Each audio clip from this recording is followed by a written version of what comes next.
amigos, estamos de volta com a leitura do livro A Gênese, de Allan Kardec e dos Espíritos, a Gênese segundo o Espiritismo, né?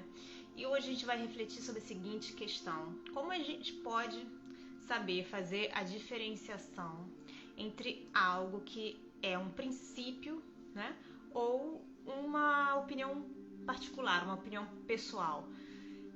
A gente vai responder essa pergunta hoje e refletir juntos e vocês cheguem às suas próprias conclusões. Recapitulando um pouco do vídeo de ontem, né, do que a gente falou ontem, para a gente poder entrar no contexto do vídeo de hoje. As pessoas precisavam, né, de um centro de elaboração independente de qualquer ideia preconcebida, de todo preconceito de seita, resolvido a aceitar a verdade tornada evidente, embora contrária às opiniões pessoais. Este centro se formou por si mesmo, pela força das coisas e sem desígnio premeditado. De todas essas coisas originou-se dupla corrente de ideias, umas dirigindo-se das extremidades para o centro, outras encaminhando-se do centro para a circunferência. Desse modo, a doutrina caminhou rapidamente para a unidade, malgrado as diversidades das fontes donde promanou. Os sistemas divergentes ruíram pouco a pouco, devido ao isolamento que ficaram, né, diante da ascensão da opinião da maioria, na qual não encontraram repercussão simpática. Desde então, uma comunhão de ideias se estabeleceu entre diversos centros parciais. Falando a mesma linguagem espiritual, eles se entendem, se estimam de um extremo ao outro do mundo.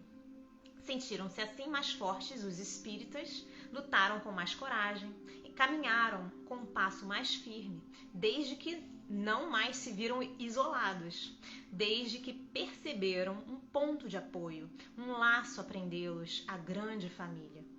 Não mais lhes pareceram singulares, anormais, nem contraditórios os fenômenos que presenciavam, desde que puderam conjugá-los a leis gerais de harmonia, perceber num piscar de olhos toda a obra e descobrir um fim grandioso e humanitário em todo o conjunto. E aí, em nota, Allan Kardec coloca o seguinte: significativo testemunho, tão notável quão tocante dessa comunhão de ideias que se estabeleceu entre os espíritas pela conformidade de suas crenças, são os pedidos de preces que nos chegam dos mais distantes países, desde o Peru até as extremidades da Ásia, feitos por pessoas de religiões e nacionalidades diversas, e as quais nunca vimos. Não é isso um prelúdio da grande unificação que se prepara? Não é a prova de que por toda parte o Espiritismo lança raízes fortes? Digno de nota é que, de todos os grupos que se têm formado com a intenção premeditada de cindir, proclamando princípios divergentes, e de tantos outros que, apoiando-se em razões de amor próprio ou de outras quaisquer, para não parecer que se submetem à lei comum e por considerarem-se fortes o bastante para caminhar sozinhos, julgando-se possuidores de luzes suficientes para prescindirem de conselhos, nenhum chegou a constituir uma ideia que fosse preponderante e viável. Todos se extinguiram e ou vegetaram na sombra.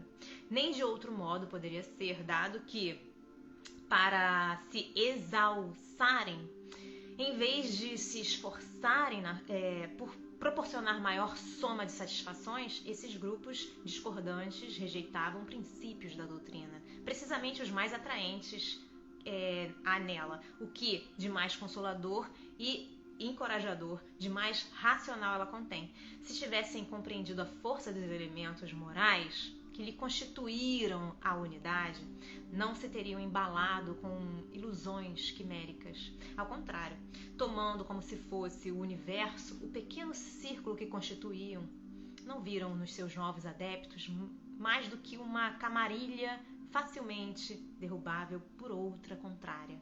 Era equivocar-se de modo singular no tocante aos caracteres essenciais da doutrina espírita. E semelhante erro só decepções podia acarretar. Em lugar de romperem a unidade, quebraram o único laço que lhes podia dar força e vida. E aí ele pede pra gente dar uma olhada na Revista Espírita, na edição de abril de 1866, o Espiritismo sem os Espíritos, o Espiritismo independente. E ele coloca mais uma coisinha assim. Mas como se há de saber se um princípio é ensinado por toda parte ou se apenas exprime uma opinião pessoal? Como é que a gente pode distinguir isso?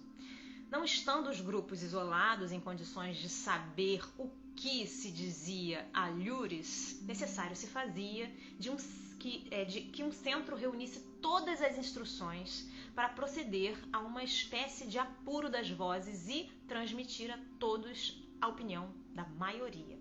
E aí, em maioria, Allan Kardec coloca o seguinte: esse é o objeto das nossas publicações, que se podem considerar o resultado de um trabalho de despojamento e renúncia.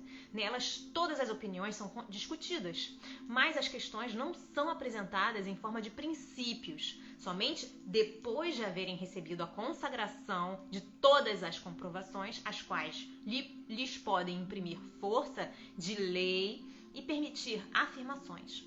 Eis porque não preconizamos levianamente nenhuma teoria. E aí, nisso exatamente que a doutrina, decorrendo do ensino geral, não representa de modo algum o produto de um sistema pré-concebido. É isso que constitui a sua força e lhe garante o futuro. Bom, gente, ficamos por aqui por hoje. Espero que vocês estejam gostando dessa leitura tanto quanto eu. Um grande beijo a todos. Deus abençoe vocês e até a próxima. Tchau, tchau.